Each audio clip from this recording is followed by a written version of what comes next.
પ્રકરણ 12 રોગ નિવારણ કેન્દ્રો મંદિરો. મારા કાર્યોથી જ તમે મને સમજી શકશો, એટલે બધી વખત હું કોણ છું એ ન કહેતા હું પોતે જ તમને મારું વિઝિટિંગ કાર્ડ બતાવું છું. તમે ભલે એને ચમત્કાર કહો. બાબા સુપર સ્પેશિયાલિટી હોસ્પિટલ ગરીબોના લાભાર્થે 1956માં ભગવાને પુટ્ટપર્તીમાં શ્રી સત્યસાઈ હોસ્પિટલ શરૂ કરી. બધા જ જાણે છે કે હોસ્પિટલ અને ડૉક્ટર બધા જ ત્યાં નિમિત્ત માત્ર છે. સાચા ડૉક્ટર તો ભગવાન શ્રી સત્યસાઈ બાબા પોતે જ છે. એવા કેટલાક દાખલાઓ છે જ્યારે ડૉક્ટર રોગનું નિદાન પણ ન કરી શક્યા હોય ત્યારે ભગવાન પોતે જ એ દર્દીને પોતાના હાથમાં લઈ ચમત્કારિક રીતે એનો રોગ મટાડી દીધો હોય. સુપર સ્પેશિયાલિટી હોસ્પિટલ કરવા માટે ભગવાનની પ્રબળ ઈચ્છા હતી. બીજી હોસ્પિટલમાં દર્દીની સારવાર માટે લાખો રૂપિયા ખર્ચવા પડતા હોય છે.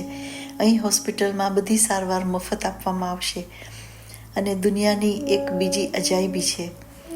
ભગવાનની ઈચ્છા જલ્દી પૂરી થઈ ગઈ. 22મી નવેમ્બર 1990ના દિને ભગવાને હોસ્પિટલનો પાયો નાખ્યો અને જાહેર કર્યું કે 22 નવેમ્બર 1991ના દિને હોસ્પિટલનું ઉદ્ઘાટન કરવામાં આવશે. સુપર સ્પેશિયાલિટી હોસ્પિટલના નકશા અગ્રગણ્ય આર્કિટેક્ટ ડૉક્ટર કીથ કિશલોએ તૈયાર કર્યા હતા. તેઓ લંડનના Prince of Wales Institute of આર્કિટેક્ચરના ડિરેક્ટર હતા. સર આઇઝેક ટ્રિગેટની સૂચનાથી તેઓ પ્રશાંતિ નિલયમ આવ્યા અને સ્વામીના દર્શન કર્યા. સ્વામીએ એમને ઇન્ટરવ્યૂ આપ્યો. ઇન્ટરવ્યૂ વખતે જ તેમણે આર્કિટેક્ટને આ હોસ્પિટલની ડિઝાઇનની જટિલતા સમજાવી હતી. એમણે જે કલ્પના કરી હતી અને વિગતથી સમજાવતા ભગવાને વાસ્તુશાસ્ત્ર પ્રમાણે કરવું છે એમ પણ કહ્યું. વાસ્તુ એટલે કે આર્કિટેક્ચરનું વિજ્ઞાન જેમાં ગ્રહો અને ખગોળશાસ્ત્રનો પણ ઉપયોગ કરવામાં આવે છે.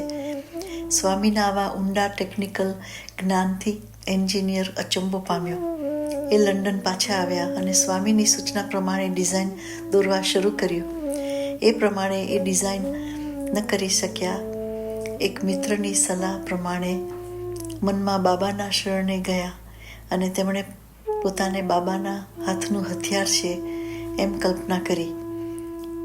એમણે બાબાને ખૂબ પ્રાર્થના કરી અને પછી પાછું કામ કરવાનું શરૂ કર્યું. એમણે ડ્રોઈંગ પેપરનો લાંબો કટકો લીધો. એક છેડેથી બીજા છેડે એક જ પ્રયત્નથી એમણે હોસ્પિટલનો નકશો દોરી નાખ્યો અને દરેક છેડે એમણે એક વિભાગ ઉમેરી દીધો. બંને બાજુ લંબાવ્યો અને વચ્ચે થતો વળાંક રાખ્યો, જાણે કે બે પ્રેમાળ હાથો પ્રેમના પાત્રને પોતાના હાથમાં સમાવી લે છે. એ રીતે સ્વામીએ જેમ બતાવ્યું હતું તેમ કર્યું. પછી આ કામ આર્કિટેક્ટની ટીમે ઉપાડી લીધું. તેઓએ એના ઉપર 3 મહિના સુધી રોજના 17 કલાક કામ કર્યું. બધી જ વિગતો અંદર સમાવી અને ડિઝાઇન અને નકશા તૈયાર કર્યા. એમણે આ આખો સેટ ભારત બાબાને સૂચવેલી એક કન્સ્ટ્રક્શન કંપનીને મોકલ્યો. ડૉક્ટર કિશલોને શંકા હતી કે USA જેવા આધુનિક દેશમાં પણ આવી સુપર સ્પેશિયાલિટી હોસ્પિટલ કરવી હોય તો 7 વર્ષથી ઓછામાં ઓછામાં બાંધી ન શકાય, તો સ્વામી આ હોસ્પિટલ 6 મહિનામાં કેમ બાંધી શકશે? એમને આશ્ચર્ય થતું હતું.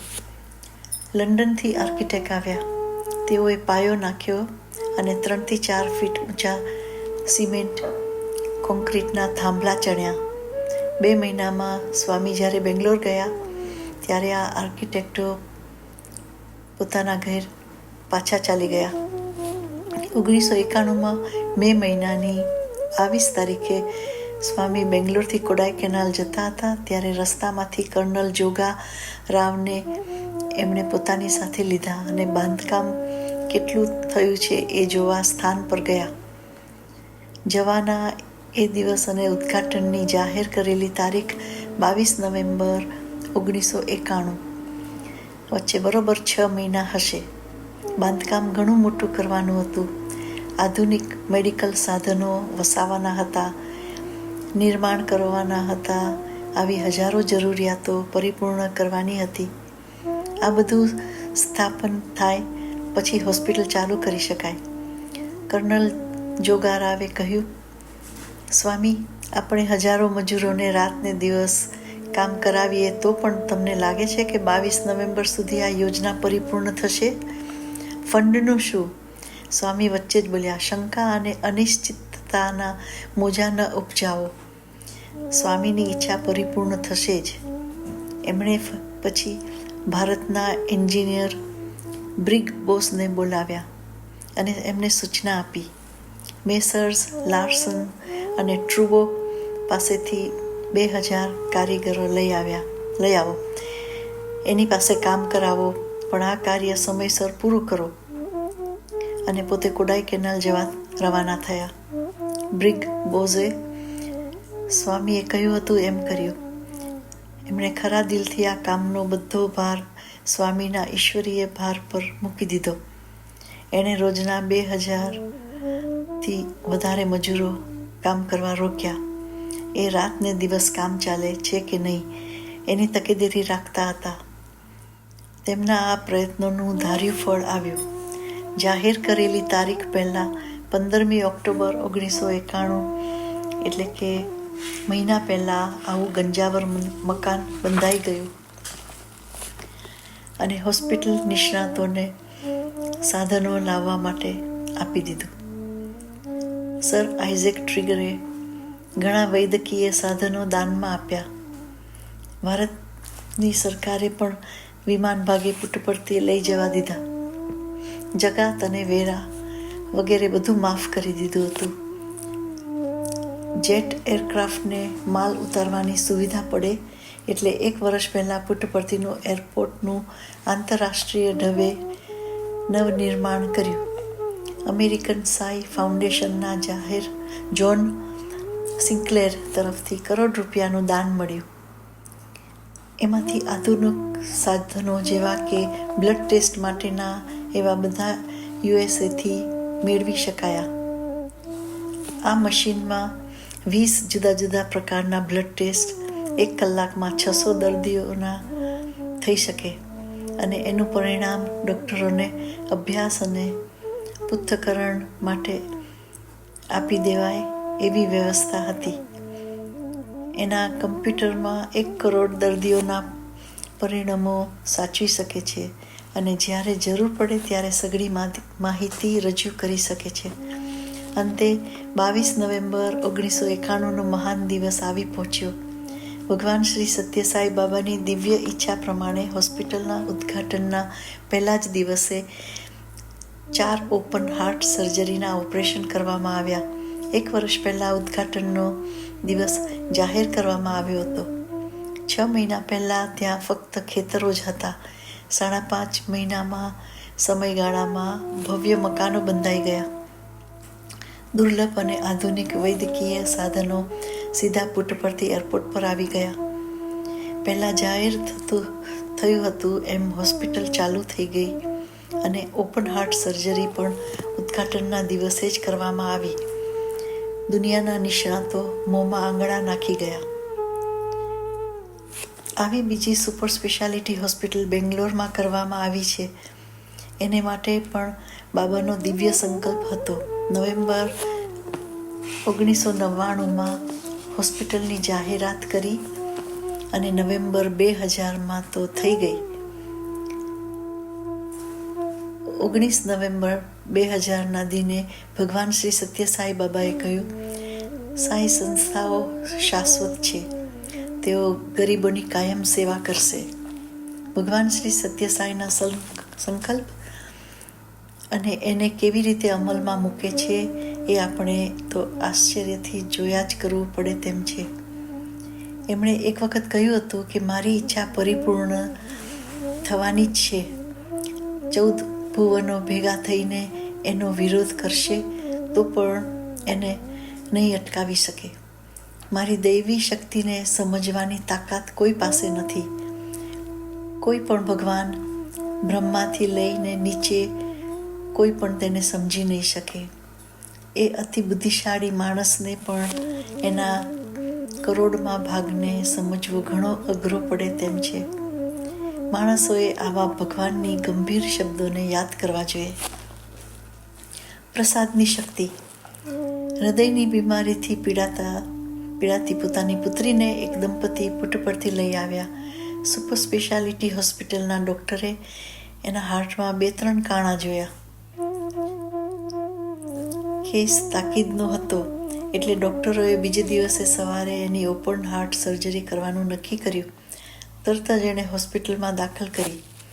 બીજા દિવસે સવારે એના પિતાને એને બાબાના આશીર્વાદ લેવા જવાનું મન થયું. એ ગયો અને પ્રેક્ષકો સાથે ત્યાં બેસી ગયો.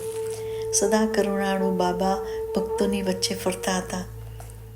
એક છોકરાનો તે દિવસે જન્મદિવસ હતો એટલે એણે બાબાને પેપરમિન્ટ આપી.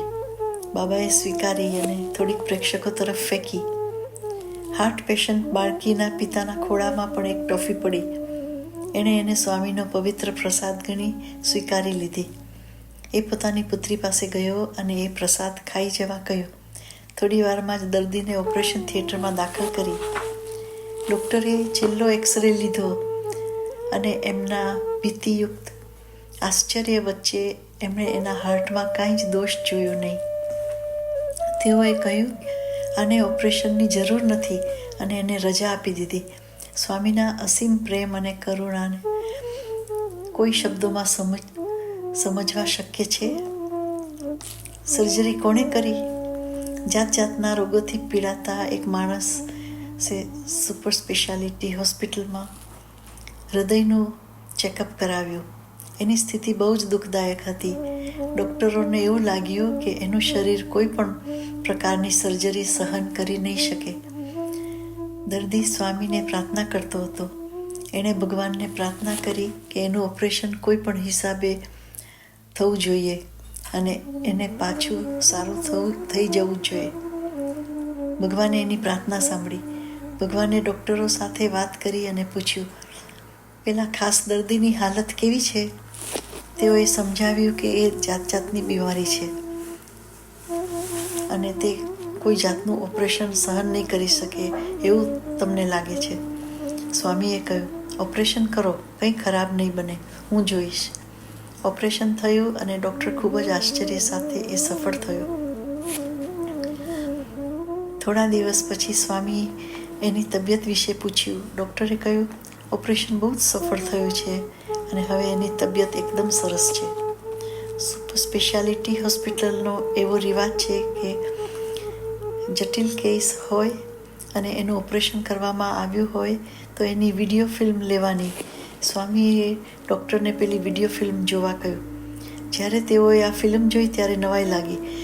સ્વામી ત્યાં જુદા જુદા ડૉક્ટરોના સ્વરૂપે ફરતા હતા. આ જોઈ એમના અહમમાંથી તેઓ જાગૃત થયા અને સમજી ગયા કે આ તો સ્વામી જ ઓપરેશન કરતા હતા. તેઓ તો અમસ્તા જ ત્યાં હતા. ફક્ત દિવ્યો હાથોના રમકડા જેવા તેઓ હતા. એકદમ નમ્રતા સાથે તેઓ સ્વામીના ચરણ કમળમાં પડ્યા. સુપર સ્પેશિયાલિટી હોસ્પિટલ ખૂબ નામના મેળવી શકી હતી. સેવા માટે પ્રખ્યાત થતી હતી. એમાં department of cardiology, cardiothoracic surgery, uro nephrology અને એપ્થોમોલોજી વગેરે બધા જ ડિપાર્ટમેન્ટની શરૂ થઈ ગયા હતા. ત્યાં જ લિથોટ્રિપ્સી સેન્ટર હતું. હાઈ એનર્જી વેવ્સથી યુરિનરી ટ્રેકમાંના પથ્થરને ભાગવામાં સ્પેશિયલાઇઝડ હતા. આ હોસ્પિટલમાં બધી જાતની સારવાર, સર્જરી થાય છે. બીજી જગ્યાએ એની કિંમત લાખ રૂપિયા થતી હોય, અહીં તો સાવ મફતમાં થતું હોય છે અને દુનિયાના મોટા આશ્ચર્ય તરીકે બધા વધાવે છે. આ હોસ્પિટલ વિશે બોલતા સ્વામી કહે છે, અહીં દર્દી હંમેશા આનંદમાં રહે છે. એમના સગા પણ અહીં આવી આનંદ પ્રમોદ કરે છે. દર્દીને સારવાર આપતા ડૉક્ટરો પણ હસતા હોય છે. નર્સો પણ પોતાની ફરજ આનંદથી વૈદ્યકીય વિભાગોની બજાવે છે. આ સ્થળ આખું પ્રસન્ન છે. સેવાદળના સેવકો સફાઈમાં અને રૂમને સ્વચ્છ રાખવામાં વ્યસ્ત હોય છે. આ હોસ્પિટલમાં કોઈ પણ કાર્ય માટે ફી લેવામાં આવતી નથી. બહારના ડૉક્ટરોને નવાઈ લાગે છે કે આટલી ઉચ્ચ કક્ષાની સારવાર જરા પણ ફી લીધા વગર અપાવી કેમ શક્ય બને. આવી નવાઈ કે શંકાને અહીં સ્થાન નથી. શુદ્ધ હૃદયથી કરેલ સેવાનો ફંડનો અભાવ કદી થતો જ નથી. ભગવાન અહીં છે પછી હોસ્પિટલ શા માટે? કેટલાક શંકાશીલ લોકો હોય છે. તેઓ પ્રશ્ન કરે છે કે જો સાક્ષાત ભગવાન ભક્તના દુઃખ મટાડનાર હોય તો પછી હોસ્પિટલની શું જરૂર છે? ભગવાન શ્રી સત્યસાઈ આવી શંકાના સંદર્ભમાં કહે છે. કેટલાક લોકો પૂછતા હશે, સ્વામી ફક્ત પોતાના દ્રઢ ઈચ્છાથી દર્દીના રોગ મટાડતા હોય તો આટલી મોટી હોસ્પિટલ, સાધનો અને સ્ટાફની ક્યાં જરૂર હતી? તેઓને થોડુંક આગળ વિચારવા દો. આ મારી જ હોસ્પિટલ છે એવું નથી. ધારો કે ચેન્નઈમાં એક માણસ એનું ક્લિનિક કે હોસ્પિટલ ચલાવે છે. એ વિકલાંગોને સારવાર આપી સારા કરે છે. એનું જે આરોગ્ય કેન્દ્ર એ મારું પણ છે. સાચું કહું તો દરેક હોસ્પિટલ ગમે ત્યાં હોય તો પણ એ મારી જ છે. ત્યાંના દરેકને હું જોઉં છું. આગળ દૂર શા માટે જવું છે? જે લોકો મારી મદદ માટે અંતરના ઊંડાણમાંથી પ્રાર્થના કરતા હશે, પછી ભલે એ ઘેરથી કરતા હોય કે હોસ્પિટલમાંથી કરતા હોય, દૂર હોય કે નજીક હોય, એ બધા મારા જ છે. પ્રશાંતિ નિલયમની આસપાસ મને પૂરી નહીં રાખો. ગમે ત્યાંથી વ્યક્તિ પ્રશાંતિ માટે પ્રાર્થના કરે છે એ પ્રશાંતિ નિલયમ થઈ જશે. એક બીજી વાત પણ યાદ રાખો, આ હોસ્પિટલ તમારામાં શ્રદ્ધા જગાડવામાં મદદ કરે છે, જેથી કરીને તમે દિવ્યતાને ઓળખી શકો. બીમારોને સાજા તો હોસ્પિટલ કરે છે, પણ એ બીજું પણ ઘણું કરે છે. કેટલાક લોકોને દવા અને ઇન્જેક્શનમાં અંધવિશ્વાસ હોય છે. આવા લોકોને વૈદ્યકીય સારવાર આપવી એ મારી ફરજ છે. હજી એનામાં ભગવાન માટે દ્રઢ શ્રદ્ધા કે એમની કૃપા વિશે પણ શ્રદ્ધા થઈ નથી. આવા લોકો માટે હોસ્પિટલ જરૂરી છે. દરેક માટે જુદી સારવાર. થોડા વર્ષો પહેલાં પ્રશાંતિ નિલયમની હોસ્પિટલના એક ડૉક્ટર સીતારામૈયાની તબિયત બગડી અને પથારી વર્ષ થઈ ગયા હતા. ભગવાન બાબા એમની ખબર લેવા એમની રૂમ પર આવ્યા. તેઓ એમની બાજુમાં બેઠા. એમણે સફરજન કાપ્યું અને પોતાના હાથે જ એમને ખવડાવ્યું. પછી જતા રહ્યા. શ્રી કસ્તુરી સ્વામી સાથે કામ કરતા, કાયમ રહેતા. એમણે વિચાર્યું કે ડૉક્ટર કેટલા નસીબદાર છે. એમની માંદગીએ એમને આટલું સરસ ભાગ્ય આપ્યું. સ્વામી પોતે જ એમના રૂમમાં ગયા, એમના સમાચાર પૂછ્યા, ફળ આપ્યું અને એક એક કટકો કરી એમને ખવડાવ્યો. મન થાય છે હું પણ આમ માંદો પડું તો. થોડા સમય પછી કસ્તુરીને પણ વાસામાં દુખાવો થયો એટલે માંદા પડ્યા. એ હાલી પણ નહોતા શકતા. એમને આશાથી કે સ્વામી આવશે. ઉલટાનું સ્વામી એમને પોતાના રૂમમાં જલ્દીથી બોલાવ્યા. દુખાવો હોય કે ન હોય, સ્વામી બોલાવે એટલે જવું જ પડે. આથી ધીરે ધીરે શ્રી કસ્તુરી સ્વામી પાસે પહોંચ્યા. સ્વામીએ એમને નવા વર્ષના કેલેન્ડરનો થોકડો આપ્યો અને કહ્યું, આ લઈ જાઓ. દરેક રૂમમાં એક એક તમે જ આપી આવો. જાઓ. કંઈ પણ બડબડાટ વગર શ્રી કસ્તુરીએ બંડલ લીધું અને પ્રશાંતિ નિલયમના મકાનના એક એક માળ પર કેલેન્ડર વેચી આવ્યા. એમની વેદના જોઈ કેટલાક લોકોને એમના બદલે પોતે આપી આવશે એમ કહ્યું, પણ એમણે ના પાડી. એમને બંડલ ભારે હતું એટલે ઉપાડવા માટે કહ્યું, પણ એની પણ એમણે ના પાડી. પછીથી શ્રી કસ્તુરીએ કહ્યું, તેઓની આવી મદદ લેવાની મેં શા માટે ના પાડી એ તેઓ કેમ જાણી શકે. શ્રી કસ્તુરીના પીઠના દુખાવાની આ સારવાર હતી. ઓમ શ્રી સત્યસાઈ પરબ્રહ્મણે નમઃ. ઓમ શાંતિ શાંતિ શાંતિ. પ્રકરણ 12 સમાપ્ત.